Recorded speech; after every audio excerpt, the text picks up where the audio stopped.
ഇന്നലെ രാത്രി കനത്ത മഴയിലും കാറ്റിലും ട്രാക്കിൽ മരം വീണും മണ്ണിടിഞ്ഞും തടസ്സപ്പെട്ട ട്രെയിൻ ഗതാഗതം പുനഃസ്ഥാപിച്ചെങ്കിലും ട്രെയിനുകൾ വൈകി ഓടുകയാണ്. തിരുവനന്തപുരം കോഴിക്കോട് ജനശതാബ്ദിക്ക് പിന്നാലെ ഗുരുവായൂർ തിരുവനന്തപുരം ഇന്റർസിറ്റിയും വൈകി ഓടുന്നു. ഇന്റർസിറ്റി 1 മണിക്കൂറാണ് വൈകി ഓടുന്നത്. Lokmanya Tilak Thiruvananthapuram north express special 6 മണിക്കൂർ വൈകി ഓടിക്കൊണ്ടിരിക്കുന്നു. ആലപ്പുഴ വഴിയുള്ള മംഗലാപുരം തിരുവനന്തപുരം വന്ദേ ഭാരത് 1 മണിക്കൂർ 30 മിനിറ്റാണ് വൈകുന്നത്. മേഘന മുരളി തിരുവനന്തപുരത്ത് വിശദാംശങ്ങളുമായി. മേഘന, കനത്ത കാറ്റിലും മഴയിലുമാണ് ഈ മരം കടപുഴകി വീണ് ട്രെയിൻ ഗതാഗതം അടക്കം ഇപ്പോൾ തടസ്സപ്പെട്ടിരിക്കുന്നത്. ഏറ്റവും പുതിയ വിശദാംശങ്ങൾ എങ്ങനെ?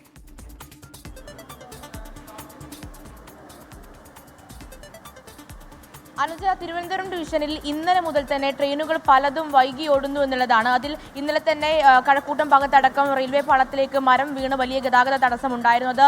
ഈ കൊല്ലം ഭാഗത്തേക്കുള്ള ട്രെയിനുകളായിരുന്നു ഇന്നലെ വൈകി ഓടിയിരുന്നത്. എന്നാൽ ഇന്ന് തിരുവനന്തപുരം ഡിവിഷനിൽ നിന്ന് പുറപ്പെടുന്ന എല്ലാ ട്രെയിനുകളും വൈകി ഓടുന്നു എന്നുള്ളത് തന്നെയാണ് ഏറ്റവും പ്രധാനമായും പറയാനുള്ളത്. അത് നമ്മളിപ്പോൾ നിൽക്കുന്നത് ഈ തിരുവനന്തപുരം തമ്പാനൂർ റെയിൽവേ സ്റ്റേഷനിലാണ്. ഈ റെയിൽവേ സ്റ്റേഷനിൽ നിന്ന് തന്നെ ഒരുപാട് യാത്രക്കാർ ഇവിടെ യാത്രാ ബുദ്ധിമുട്ട് അനുഭവിക്കുന്നു. അത് അവർക്ക് കൃത്യസമയത്ത് അവരുടെ ലക്ഷ്യസ്ഥാനങ്ങളിലേക്ക് എത്താൻ കഴിയുന്നില്ല എന്നുള്ളതാണ്. അതിലിപ്പോൾ വൈകി ഓടുന്ന ട്രെയിനുകളുടെ കണക്ക് പറയുകയാണെങ്കിൽ തിരുവനന്തപുരം ഷൊർണൂർ വേണാട് എക്സ്പ്രസ് അരമണിക്കൂറാണ് വൈകി ഓടുന്നത്. തിരുവനന്തപുരം മംഗലാപുരം പരശുറാം എക്സ്പ്രസ് 45 മിനിറ്റ് വൈകി ഓടുന്നു.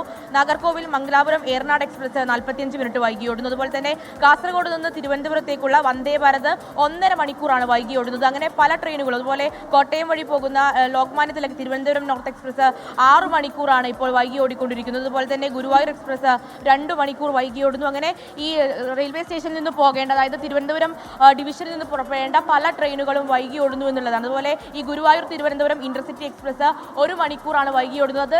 ഇന്നലെ മുതലുണ്ടായിട്ടുള്ള ഗതാഗത തടസ്സമാണ്. അത് ആദ്യം ഈ കഴക്കൂട്ടം അടക്കമുള്ള മേഖലകളിൽ ഒരു ചേച്ചി എവിടുന്ന് വരുന്നതാ? നമ്മൾ മലബാർ വൈകിയോ? വൈകി മുക്കാൽ മണിക്കൂർ പല ട്രെയിനുകളും വൈകി ചെറുതായിട്ട് ഓടുന്നു. എവിടെ പോകേണ്ടതാ? ഞാൻ തിരുവനന്തപുരത്ത് തന്നെ, നമ്മൾ കണ്ണൂരിൽ നിന്ന് പറഞ്ഞാണ് മലബാർ എക്സ്പ്രസ്. ഇപ്പോൾ ഈ യാത്രക്കാർ ഇറങ്ങി വരുന്നത് കണ്ണൂരിൽ നിന്ന് മലബാറിൽ നിന്ന് വരുന്ന മലബാർ എക്സ്പ്രസിൽ നിന്നാണ്. മലബാർ എക്സ്പ്രസ് അരമണിക്കൂർ വൈകി ഓടി എന്നുള്ളതാണ് ഇപ്പോൾ യാത്രക്കാർ പറയുന്നത്. അങ്ങനെ ഇവിടെ നിന്ന് തിരുവനന്തപുരം ഡിവിഷനിൽ നിന്ന് കൊല്ലം മംഗലാപുരം ഭാഗത്തേക്ക് പോകേണ്ട പല ട്രെയിനുകളും വൈകി ഓടുന്നു. അതുപോലെ തന്നെ ഇതിൽ പ്രധാനമായും കാരണമായി പറയുന്നതും ഈ ഗതാഗത തടസ്സം, അതായത് മരങ്ങൾ ഈ വൈദ്യുതി ലൈനിലേക്ക് അടക്കം വീണുള്ള ഗതാഗത തടസ്സങ്ങൾ, അതുപോലെ തന്നെ ഈ റെയിൽവേ ട്രാക്കിലേക്ക് മരം വീണിട്ടുണ്ട്. അതുകൊണ്ട് തന്നെ ഈ പ്രശ്നങ്ങൾ ഉണ്ടാകുന്നു എന്നുള്ളതാണ് നമുക്ക് മനസ്സിലാകുന്നത്. അതിൽ കൂടാതെ ഇതിലിപ്പോൾ വൈകി ഓടുന്ന ട്രെയിനുകളുടെ കണക്കത് 10ഓളം ട്രെയിനുകൾ ഇപ്പോൾ വൈകി ഓടുന്നു എന്നുള്ളതാണ്. അത് യാത്രക്കാരുടെ ശ്രദ്ധയ്ക്ക് വേണ്ടി ഒന്നുകൂടി പറയുകയാണ്. തിരുവനന്തപുരം ഷൊർണൂർ വേണാട് എക്സ്പ്രസ് അരമണിക്കൂറാണ് വൈകി ഓടുന്നത്. അതുപോലെ തന്നെ തിരുവനന്തപുരം മംഗലാപുരം പരശുറാം എക്സ്പ്രസ് 45 മിനിറ്റ് വൈകി ഓടുന്നു.